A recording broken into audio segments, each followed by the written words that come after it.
This is a message from your guides reading for Heart's Prayer. So it's been a while since I have read you or tapped into your guides, really.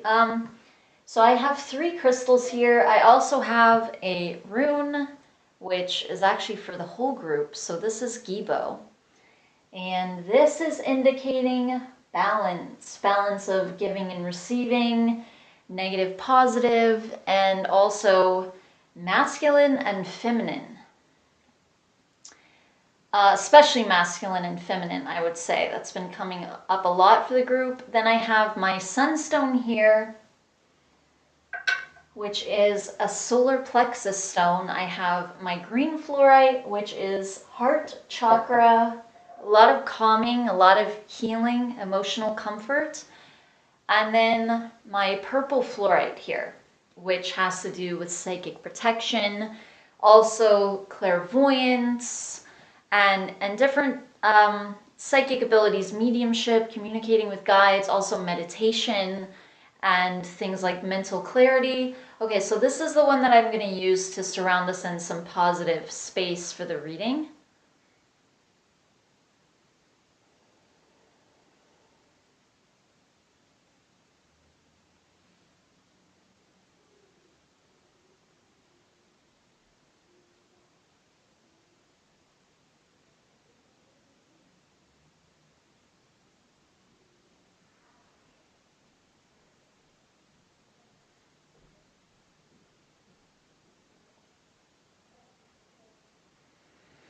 And when the energy is coming around you, they're showing it to me like this spiral that's going up.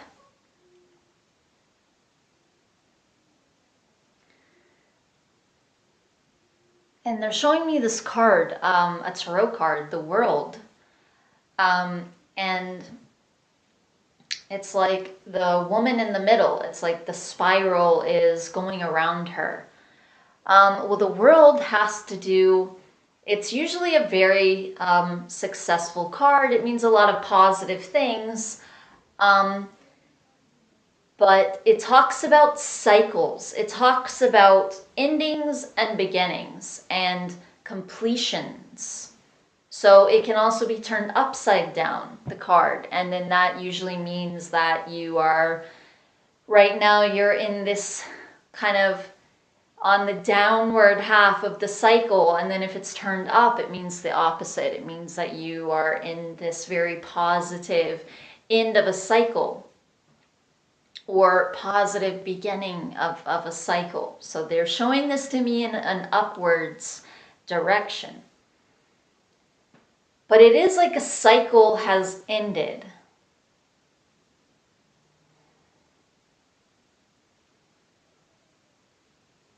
So it feels like a cycle has ended for you. It feels like you're moving on to something, you're transitioning to something that feels like will be even more fulfilling, and it feels like it's because of how much you've already grown.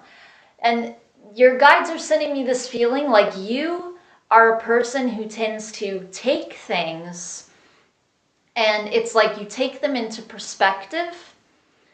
All the little things that tend to happen in your life, it's kind of like you collect them. And it's not even that you're necessarily aware that you are always tending to do this, but this is something that they observe that they are bringing through. But they're saying that you're very good at listening. You're a good listener, but what they mean by that is they mean by like your life circumstances, what's happening with you, what's happening with others around you as you are watching it. It's not so much like, oh my God, that happened to me, where you almost feel like a victim to it in a sense. Or even if it's a good thing, it's like, yes, that happened to me. It feels like rather you tend to look at yourself and you tend to observe, and you have this type of perspective, that angle where you look at things and they're saying it's like you judge it in this, but in like a positive sense.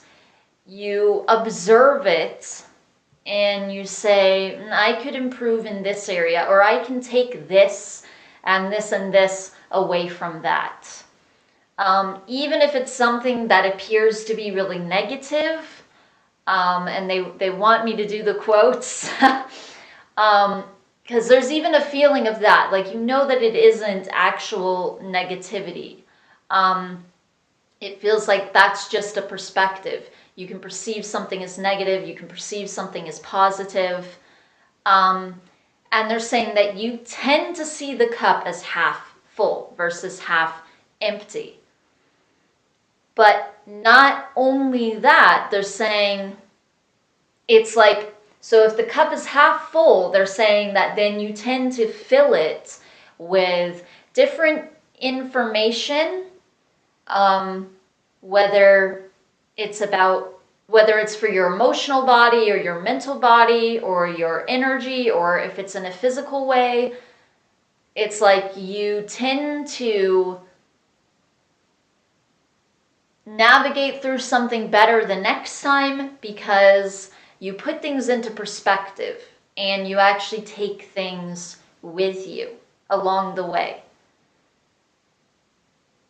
So they're saying that you're not just blindly navigating, you're really learning things. So they're saying that you do things to them like in the proper way, is what they're saying, which would be that you remain grounded and clear. You see things from a perspective with enough detachment to observe yourself and what's happening around you. And they're saying that that's a unique gift, but they're saying that it isn't really a gift. Nobody really has that as a gift. They're saying like you can have a talent for something that you're just born with, or your soul just has naturally, or that you need for this life to come in with that specific thing as a child or a teen, and you just pick it up really naturally. So that's talent.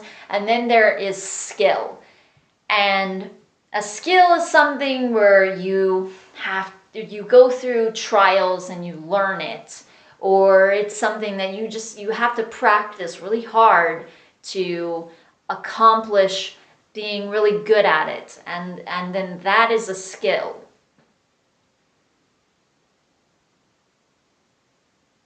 So they want you to know that this is something that they see you doing.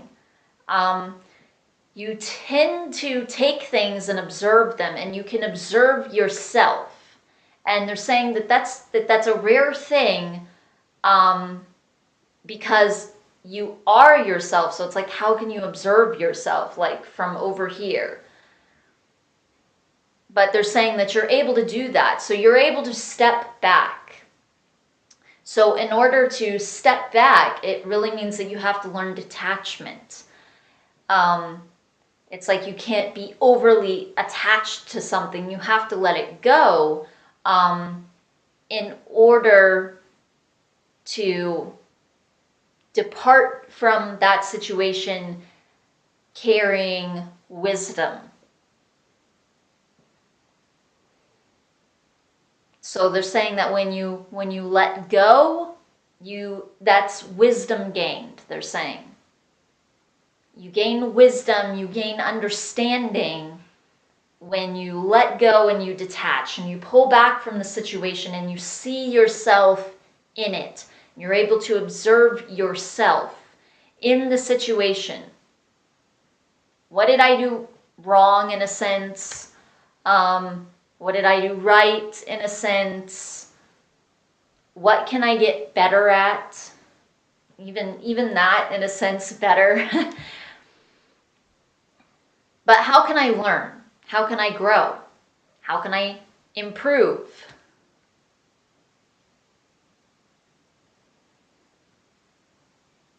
How can I change in a positive way?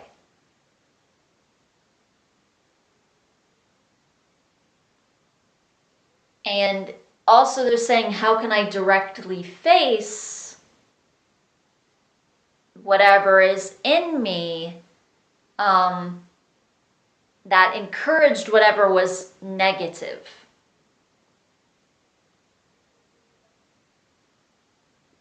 Almost like that pulled that towards myself. So that's something as well they're saying. To always keep that in mind as well. And they're saying that can be challenging also. So it's not just observing, it's also saying, how can I directly face whatever negative thing is within me that causes this or that in my life, that pulls a lesson towards me. And they're saying that you're always going to have that. Everybody is always going to have that. But that is the great thing about it. That's the positive thing about it, that it's there to present something to us about ourselves, whether it's positive, it's negative, or neutral. And really, obviously, all of it is neutral, and it's all a perspective. But still, there are negative things in the sense of things that block us, things that hinder us, and things that need to be cleared, to shed light on ourselves and on the world around us. So they're saying that you're ending a cycle, but you're ending it with more wisdom than you had before. And you're ending it almost being able to hold more positivity, in a sense, than you were before, having come through it more positively. And you're shedding things that no longer serve you. You're discarding emotional baggage, mental programmings, and you are moving on lighter. You're not as heavy. And this is why you can be more fulfilled. It's not because the next situation in and of itself is going to be more fulfilling than the last one.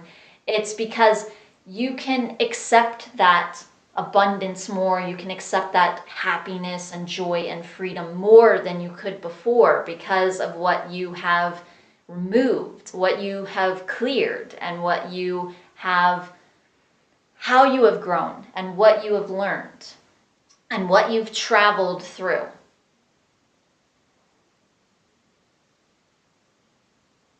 So if you have a backpack, as you're walking down the journey, you put some things in that you learn, that you need. You take some things out that you don't need anymore, and they are heavy, and they're just adding to the weight of the backpack. Okay, so that is the end of this reading. So thank you so much for allowing me to connect with your guides. And I truly hope that this has benefited you. Thank you very much. Namaste.